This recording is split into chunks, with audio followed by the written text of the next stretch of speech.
மனிதம் தோன்றலேருந்து குடியிருக்கு. நானும் மதுவை விரும்பி நேசித்து குடிப்பவன். ஆனால் ஒரு நாள் கூட அந்த மது என்னையை கண்ட்ரோல் பண்ணதில்லை. நான் காலேஜில் ஃபஸ்ட் இயரில் வந்து அந்த ஃபஸ்ட் இயர் முடியும் போது செகண்ட் இயர் வந்து குடிச்சிட்டு என்ன பண்ணாங்க, என்னை பாட சொன்னாங்க. நான் பாடின பாட்டு வந்து பொண்ணை போல ஆத்தா. எப்படி பாடினேன்னு தெரியல, ஃபஸ்ட் ப்ரைஸ் கொடுத்துட்டாங்க எனக்கு. செகண்ட் இயரு முழு குடி.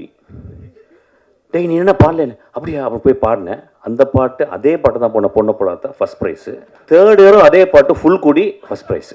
என்னுடைய குடி இருக்கும் பொழுதும் எனக்கு எப்பயும் வாழ்க்கை சந்தோஷமாகவும் ஹோப்பாகவும் இருந்து கொண்டே இருந்தது.